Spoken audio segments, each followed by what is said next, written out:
Jemi rikthyer në studio, tashmë në këndin tonë të ftuarve, në këtë shtëpizën e përditshme ku presim miq dhe sot në fakt më keshën që kam të ftuar në studio. E kemi shkëputur nga puna e saj e përditshme, edhe pse është pjesë e News 24, ju e shikoni çdo ditë në edicionet informative.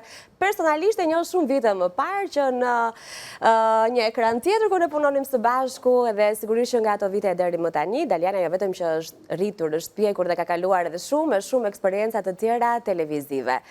Të falenderoj që këtë mëngjes je me mua në Villa 24. Sa kënaqësi ta nis mëngjesin me ty. Faleminderit shumë, sepse ishim në grime, sigurisht që mëngjesi, po më thoje nuk është pika jote më e fortë për ta nisur ditën në gati për të qenë në ekran, se sigurisht që ke rutinën tënde, po nuk është ajo e ekranit. Kam qenë pak e përkëdhelur, edhe gjimnazin dhe universitetin, po edhe punët i kam pasur gjithmonë pas dite. Kam qenë gjithë një turni dytë, kështu që mëngjesi, zgjimi herët nuk është pika ime e fortë, por tani s'është ditën me ty, është gjithmonë kënaqësi, kështu që. Falenderoj shumë. Dhe ne di që po mendoja pak nga të gjithat, kur po bëheshim gati për këtë bisedë sot, sigurisht që është rrugëtimi në Kinë ai që na ka bërë bashkë, që në momentet e para që unë pash postimet e tua e mendova këtë bisedën, sepse janë eksperienca shumë të bukura në fakt që ja vlen të ndahen edhe për publikun, po ndërkohë po mendoja vite më parë Daliana në ekran, një vajzë e vogël, gjithmonë e chiltër, gjithmonë e përgjegjshme në gjërat që merrje përsipër për të bërë. Tani ka kaluar shumë vite apo jo? E vërtet. Në Grim po më thoje që ka nisur 13 vjeç puna në ekran? Po, 13 vjeç. Ajo ka qenë eksperienca ime e parë, moderoja një program për adoleshent, dhe më pas kam kaluar në shumë televizionet të tjera, gjithnjë me një emërues të përbashkët, pasioni për të qenë pjesë e ekranit e medias, me një vit të vetme shkëputje, që pata një shkëputje, po në të gjithë këto vite. Dhe duket kështu sikur jam shumë e madhe në moshë, kur i them njerëzve që kanë filluar që 13 vjeç, dhe duket sikur kam një eksperiencë vërtet shumë të gjatë, por më ka bërë shumë mirë, më ka mësuar, më ka rritur, kanë qenë hapa gradual dhe jam shumë e lumtur që jam këtu ku jam sot edhe pjesë e News 24, tani po bëj 9 vite. 9 vite në News 24 dhe është edicioni qendror i lajmeve ai që na takon me ty, që do të thotë sot do të rish në punë deri vonë. Po. Okej, falbeje.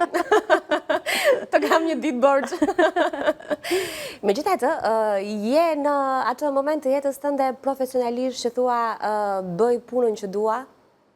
Po, në fakt, kjo është kënaqësia ime më e madhe. Kam zgjedhur të bëj një punë që është e gërshetuar me pasionin, edhe pse kanë kaluar shumë vite, që ndonjëherë pasioni kur kthehet në punë dhe bëhet një gjë që ti e bën për ditë në mënyrë të përsëritur, ndonjëherë nuk të jep më kënaqësi, por me mua ndodhe kundërta. Madje edhe kur shkëputem nga puna, siç ishte rasti i vajtjes në Kinë që qëndrova një muaj e gjysmë atje. Më mori malli për News 24 dhe kontaktet ishin të vazhdueshme, unë komunikoja me kolegët, i pyesja si po shkon dita, ndiqja lajmet, domethënë kisha një lidhje pavarësisht se isha shkëputur dhe isha tërësisht në një kontinent dhe në një realitet tjetër. Flasim pikërisht për këtë kontinentin tjetër që të intrigon shumë, që është e vërtetë. Pra ka disa shtete që realisht duken një botë tjetër, që nga kultura, mënyra e jetëtuarit, vetë njerëzit, eksperienca, teknologjia, që me që kam parë, sigurisht që është shekuj largë nga ajo që ne kemi në duar tona në përditshmëri.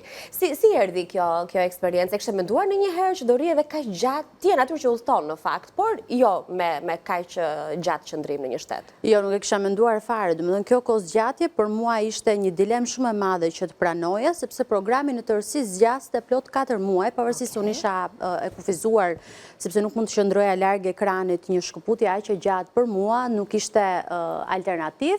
Por të them të drejtën, përpara se të shkoja në Kinë, kam pyetur 100 vet dhe kam bërë si çdo vet. A duhet ta merrje përsipër? Po, sepse isha shumë interesuar të dija si funksionon jeta atje. Kisha dëgjuar që nuk funksionon WhatsApp-i, Instagram-i, Facebook-u, sikur je shkëputur tërësisht nga bota. Dëgjoja pastaj të tjerë që do ta kesh vështirësi për të ushqyer, dëgjoja të tjerë që është teknologjia shumë e avancuar, po nuk pate aplikacione, ndihmë, asistencë, do e kesh pamundur dhe unë e mendoja Kinën, që friksuar isha, sa thash kur të shkoj atje, unë do humbë në Pekin kur të shkoj. Por nga ana tjetër isha shumë e intriguar për të mësuar më shumë për kulturën atje, sepse nuk kisha stereotipe të gabuara për Kinën, dhe unë nuk u surprizova, le të themi, për mirë apo për keq. Për mua ishte një eksperiencë shumë e bukur, thjesht e imagjinoja si një gjë që unë do humbisja kur të shkoj atje. Do me thënë, ide e vetes, mundësinë dhe kohën për ta njohur në syrin tënd, jo me çfarë të tjerët, se në fakt për secilin prej nesh çdo eksperiencë, qoftë në një vend më të afërt apo në një kulturë më të ngjashme, është eksperiencë personale. Po, e vërtet. Si e ka jetuar dhe shijuar njëri, si ka jetuar dhe shijuar. Po të gjithë më thoni që duhet ta provosh si eksperiencë, duhet të shkosh. Ndaj ishte një gjë që nuk më mbetej zgjidhje tjetër vetëm se ta provoja vetë. Tani unë jam kurioze të di, kur nisesh për një udhëtim të paktën 2 mujor, çfarë merr me vete në valixhe? 2 valixhe. 2 valixhe që sepse qëndrimi im ishte për një afat të pacaktuar, mund edhe ta zgjasja udhëtimin, mund të qëndroja edhe më pak, në varësi domethënë se si mund ta përballoja, ja lash vetes të gjitha alternativat hapur. Dhe mora shumë rroba, në fakt e gjithë përshtypja ime dhe të tjerëve që ishim në grup, sepse ishim nga 100 vende të botës, 90 vende, 90 persona. Por nga ana tjetër, kisha mendimin që në Kinë do bëja namin me blerje, sepse mendoja që do ishin shumë lirë gjëra, të tjerë çfarë s'do gjeja. Po ishte e vështirë, ishte e kundërta. Domethënë, në zonën ku ne jetonim ishin goxha të shtrenjta çmimet, dhe pothuajse si në Europë, si në Shqipëri, kështu që nuk është se ishte mundësia për të blerë shumë gjëra. Dhe të them të drejtën, paketova gjëra serioze për takimet, për eventet që ne do merrnim pjesë, edhe pjesën tjetër pastaj disa gjëra për përditshmëri edhe i bleva atje dhe u sajova le të themi. Por sajuar mirë, me ç'kemi parë nga nga pjesa e dukshme që ke dashur. Po ishte verë vjesht edhe pak dimër, i kapa të 3 astinët në gjatë qëndrimit në Pekin. Okej, më kujto ditën e parë, kanë kaluar gati 2 muaj, edhe po më thoje që ndoshta shumë detaje dhe mund t'i kem harruar, sepse ka rifilluar një ritëm tjetër dite dhe jete tashmë në unë kam mbajtur shënime që nga dita e parë të gjithë eksperiencës, edhe pavarësisht se mund t'i harroj, mund t'i rikthehem gjërave, sepse nuk dua që të humbas asnjë nga eksperiencat që kam përjetuar atje. Dita e parë ka qenë shok, po të kisha mundësi kthehesha që ditën e parë. Sepse gjitha një Pekin me një mod krejt ndryshe nga joni, një ajër i lagësht, mjegull, njerëz që si njihja, asnjë fytyrë europiane, më akomodua në një apartament gjigant që duhet rija vetëm, larg familjarëve. Kisha shkarkuar ato VPN-t që më ndihmonin për WhatsApp, gjëja parë që bëra në panikë si për a komunikoja dot me familjarët, me rrethin tim të ngushtë, dhe ishte praktikisht një darkë e ngrënë vetëm, si më duk, domethënë ishte një gjë krejt e çuditshme. Një moment për të vuajtur. Po, një moment domethënë që nuk e prisja, ndërsa ditën e dytë pastaj kur kam parë 2 europianë të tjerë dhe përkatësisht nga Rumania dhe një nga Bosnia-Hercegovina që ishin po në të njëjtin godinë si unë, më vinte ti përqafoja nga hiçi. Imagjino të kishe parë në një shqiptar. Ajo do ishte pastaj, sepse një muaj e gjysëm, domethënë kisha dhimbje në fytyrë, domethënë përpiqja të flisja anglisht, spanjisht, më pas shqip të switch gjuhën edhe kur flisja në aplikacionet pas me familjarët në WhatsApp, dhe ishte një mix gjuhësh dhe ishte pak e vështirë për ta menaxhuar. Po të kisha një shqiptar aty do ishte fantastike, po isha vetëm unë nga Shqipëria. Po mirë, se kjo shiko ka dhe pjesën e vetë të bukur, se ndryshe nuk do jetoj dhe nuk do shijoje, ka shumë njerëz të vendeve të ndryshme, sepse këto janë eksperienca që ndahen, apo jo, pavarësisht se jeni në shtet caktuar, kur ke të bësh me një larmi komunitetesh. Shumë të mirë. Ti e rëmben. Kështu që tani që e ke kaluar edhe e ke jetuar, do ta përsërisje si eksperiencë? Patjetër që po. Po, patjetër që po. Do i thoja po një ftesë për të shkuar në Kinë sërish.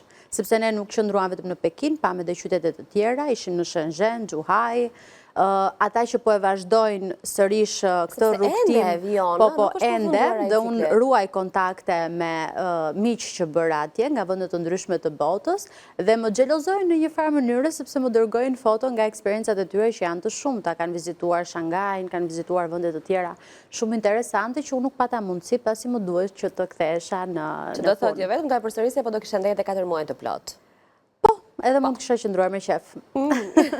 Nëse do të vinte ndonjë ofertë pune për të qëndruar për punë, për të jetuar për më gjatë? Jo se nuk pata oferta pune, po është shumë e vështirë, do me thënë duhet të mendosh që të riprogramosh të gjithë jetën tënde për të shkuar dhe për të jetuar në Kinë, pasi nuk është aq e thjeshtë, mund të jetë një eksperiencë interesante për ta bërë për disa vite, por për të zhvendosur dhe për të shpërngulur në Kinë, personalisht është një vendim që duhet ta konsideroja shumë gjatë dhe nuk ishte një zgjedhje për momentin për mua.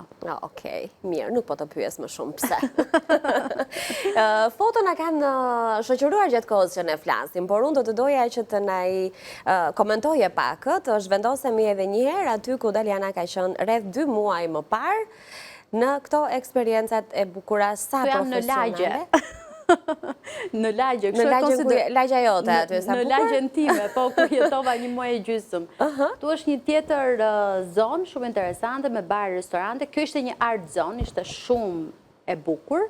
Ishte shndërruar godina të vjetra në një zonë artesh ku ndodheshin dyqane, punishte artizanale, muze, dyqanet vogla, bare, restorante, dhe ishte shndërruar në një zonë vërtet kulturore, ku ti kishe mundësim për ta vizituar dhe të mund të qëndroje gjithë ditën. Këtu jam në një event organizuar, ishte një panair, kjo është paper cut, është një traditë shumë e vjetër kineze, që ato kanë një mjeshtëri të prerjes së letrës, duke e palosur në mënyra të ndryshme. Ne tentuam, edhe unë bëra një family note, ishte një nyje e familjes, dhe atë mund të varje si simbolik, ose të vendosje në korniz në shtëpi. Këtu jam duke dhe një intervist për CCTV Plus, është një nga degët e China Media Group, medias më të madhe të Kinës. Këtu jam fotografuar rrugëva, të fotot artistike që ne bënim zakonisht kur bënim ato shëtitjet dhe ecjet në për Pekin. Do më thënë, aty ishte vepër arti, gjithë Pekini, do më thënë, në gjdo kornë, në gjdo cep, mund të kesh mundësi për të fotografuar dhe dilni foto shumë interesante. Për çfarë ka marrë malli? Më ka marrë malli edhe për njerëzit, për miqësinë që krijova atje, për organizimet që ne kishim, edhe dita fundit e mbaj mund shumë mirë, mora një kafe në dorë, sepse nuk është se kishe luksin që të uleshe çdo mëngjes për shembull në kafe, sepse kishe ndonjë aktivitet që na priste autobusi, na mblidhte të gjithëve dhe na dërgonte në vende të caktuara. Dhe ishte dita e fundit ku mora një kafe, shijova ato rrezet e para të diellit dhe thash, shijoje ditën e fundit si një gjë kështu komplet pa angazhime, por të orientojnë të tjerët çfarë duhet të bësh, ku duhet të shkosh dhe të vizitosh vetëm gjëra të bukura dhe vende interesante. Kështu që më ka marrë malli për Kinën në tërësi. Çfarë more me vete? Çfarë ktheve? Një daljan që ju kalit pak durimi. Sepse duke qenë se ishte e vështirë të komunikoje për shkak të barrierës së gjuhës, nga ana tjetër kinezët në përgjithësi janë njerëz shumë të duruar, janë shumë të qetë, flasin me zë të ulët, nuk janë fare sanguin si ne ose që i duam gjëra dje, jo shpejt, po i duam dje. Më ndihmoi shumë që të isha më e duruar, edhe ta shikoj jetën në një këndvështrim komplet tjetër, sepse kur e kupton që ti vendosesh në një vend nga kultura të ndryshme, mëson se si jeton një kolege imja nga Surinami, për shembull, nga Mauritius, nga Rumania, nga Bosnia e Hercegovina, që vendet të rajonit, një në Amerikë Latine, nga Argentina, nga Guatemala, ti kupton domethënë se si funksionojnë njerëzit e tjerë në të gjithë botën që bëjnë po të njëjtin profesion dhe ndajnë po të njëjtin pasion. Dhe ishte vërtet një eksperiencë shumë interesante dhe shumë e pasur. Objekte? Objekte mora shumë. Disa i kanë vendosur në shtëpi, qoftë atë macen që ato e kanë simbolik, qoftë disa suvenire të tjera që i mora me shkrime, me kaligrafi kineze që janë për paqe, dashuri, sipas dëshirës që zgjodha unë, mora dhe ca objekte që i shpërndava për dhurata, magnete frigoriferit, ato nuk mund të mungoni, pasi se nuk i kam vësu, nuk i kam qef të vendos, po i shpërndava si dhurata, shumë gjëra interesante që shkopin sigurisht për të ngrënë. Ndalojmë pak tu tani, tek mënyra e jetesës të 24 orëshi nga mëngjesi deri në mbrëmje, përtej eventeve, aktiviteteve, intervistave dhe gjithçka që ne edhe po i shohim dhe do t'i komentojmë pak dhe këto videot në fakt në një moment të dytë. Si ishte jetesa? Pra që tek ai ushqimi që të kishin thënë çdo heqësh për të gjetur shijen. Ne ishim në një zonë që ishte për kryesisht për europian ose zonë për të huajt, pra nuk është se kishte shumë banor që ishin vendas apo kinez. Kështu që ne kishim markete europiane, restorante po ashtu europiane, nuk ishte fare e vështirë. 2 javët e para u angazhuam që të bënim një furnizim goxha të mirë në për markete, supermarkete, sepse donim të gatuanim vetë dhe shëndetshëm, do të thënë të sillim të gjitha ato pjatat që vinin nga Mesdeu, nga Ballkani, dhe i shijuam në fakt me njëri tjetrin sepse gatuanim dhe hanim të njëri tjetri, do të thënë javën e parë dhe javën e dytë, pastaj ishte aq thjesht dhe aq lirë të konsumoj ushqim jashtë, sa që nuk ishte nevojshme fare që të gatuaje në shtëpi. Kështu që nuk ishte fare e vështirë. Plus edhe disa gatime kineze, unë mësova, domethënë me shijen, adaptohem shumë thjesht, edhe nuk e kisha problem. Ata nuk përdornin shumë yndyrë, shumë krip, po për mua ishte okej, u përpoqja të jetoj shëndetshëm atë ditë. Thoja, me atë rast mësone të kultivosh shijen, 2 javë thonë duhen maksimumi. Po, e vërtet, pastaj mësohesh. Zhbëhet e gjitha. I shohim pak këto videot e bukura? Këtu jemi sërish tek një panajir që organizohet për balonat. Edhe këtu ishte një event shumë interesant që organizoi në Kin, pra bërja e balonave. Ato kishin një mënyrë shumë të veçantë, një teknikë që e trashëgonin nga artizanët dhe aty tregohet edhe momenti. Këtu jemi në një port, pastaj gjigant, jemi në një qendër shumë të madhe teknologjike. Këtu pam se si funksionojnë inceneratorët, ndryshe nga Shqipëria që nuk ekzistojnë fare. Pëse nuk i kemi ne? Ne i kemi vetëm në letra. Këtu e pash tamam se si funksionon të një incenerator. Ndërsa këtu janë këto gatimet tradicionale, ku ti mund t'i gatuaje vetë praktikisht. Ishte një restorant tipik kinez, hot pot quaj, dhe merje të gjitha ushqimet i vendosja e perimet brënda në atë enën prej bakri që ziente në tavolin dhe më pas se konsumoje, dhe një gjë ishte interesante që të gjithë ndanin ushqimin me njëri tjetrin. Pra nuk ishte zakonshme që ti të merje një pjatë personale, se herën e parë ne mbushëm tavolinën plot me mendimin që secili të porosiste gjërat e veta. Por ata e kanë në kulturë që merret dhe ndahet ushqimi. Kështu që merrnim pastaj kur e mësuam ne këtë trik të hile, merrnim shumë ushqime dhe i ndanim pastaj me njëri tjetrin në një tavolinë rrumbullake që vetëm lëviste dhe mund të merrje çdo lloj ushqimi që dëshiroje. Tu jemi këtu te festivali, këtu te porti. Shumë të bukura janë, eksperjenca vërtet shumë të bukura. Pjesa njerëzore, se ne na duken pak njerëz të ftohtë, ose kështu janë krijuar ato stereotipet për cilat ne e nisëm bisedën. E vërtet. Si të rezultoi? Në fakt, kur udhëton jashtë, se përmende pak më parë, kam bërë goxha udhëtime europianët të neglizhojnë, domethënë kur të shikojnë, ndërsa në Kin nuk arrinin që të të shikonin fare, domethënë ti po thuaj se nuk ekzistoje dhe na bënte shumë përshtypje në fakt, sepse ne ishim komplet nga një kombësi tjetër, kështu që njeriu dhe ka një lloj interesi për të ngritur kokën për të parë kush kaloi apo kush u fut në ashensor, me kë u shkëmbeva. Nuk e kishim fare dhe kjo na bënte përshtypje, sidomos ne vendeve të Ballkanit që i mësuar që të komentojmë çdo gjë. Dhe kjo ishte adrenalina që na bënte bashkë. Dhe aty e kupton sa të ngjashëm jemi ne vendet e Ballkanit. Por çuditërisht ata nuk është se të neglizhonin me qëllim, janë dhe pak të turpshëm si natyrë. Vërtet. Po, e vërtet. Dhe kur i afrosh, kur i qasesh për t'i kërkuar ndihmë, janë njerëzit më të dashur në botë. Dhe më thënë janë njerëzit më ndihmues, më suportues, më të dashur. Kishte edhe nga ata që të komplimentonin nga hiqi, por këtë duke e bërë me një përullësi, me një lloj modestie që është për t'u vlerësuar. Sa bukur. Thej që vazhdon dhe ruan kontakte me një pjesë të mirë të njerëzve që të ka lidhur dita në Kin, ke bërë ftesa, ke ftuar dikë të vinë në Shqipëri, që ndoshta se ka prekur më parë, do me thënë, mendon se do të vazhdoj kjo lidhja edhe më gjatë? Patjetër, unë në fakt kam shërbyer si ambasadore e Shqipërisë në terma për të njohur kulturën, për t'i bërë një marketing shumë të mirë edhe kryeqytetit dhe gjithë Shqipërisë, sepse jam hasur dhe jam ndeshur me disa stereotipe që të them të drejtën nuk më vinte mirë për Shqipërinë. Qoftë edhe nga vendet e Ballkanit që ne jemi kaq afër, Maqedonia, Bosnjë-Hercegovina, Rumania, kishim përshtypje që e mbanin mend Shqipërinë e viteve të tranzicionit, të komunizmit dhe nuk e kanë parë se sa bukur është zhvilluar Shqipëria dhe gjërat e tjera. Pa dashur t'i futem problematikave që besoj që çdo shtet i ka dhe nuk ishte rasti që unë t'i përmendja dhe t'i bëja evidente me miq atje.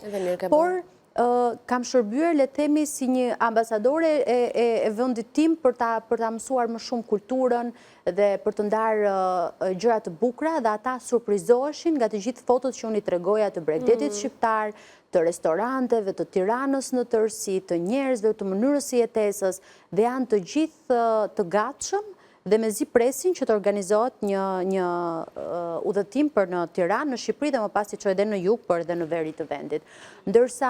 Por nuk është rradha e Shqipërisë e para, sepse ne kemi organizuar dhe madje kemi organizuar udhëtimet deri në mars të 2026-ës, se çfarë ndalimesh do bëjmë, nuk e di se sa do i realizojmë, sepse është shumë vështirë që të mbledhësh të gjithë njerëz që janë të angazhuar në punët e tyre dhe ti e di shumë mirë, ne dim shumë mirë media se si është e ngarkuar, por gjithsesi dëshira është shumë e mirë për t'i sjell. Pata edhe një bashkëpunim me një televizion kombëtar bullgar për shkak të edhe të lidhjes që krijova me një gazetar nga Bullgaria, dash një intervistë për televizionin atje, sërish edhe për televizionin e Kinës vjoj të jap intervista ose të dërgoj fjali për shëndet, se më bënde një ftesë tjetër për të shkuar në një summit, por që zgjaste 4 ditë dhe ishte e pamundur.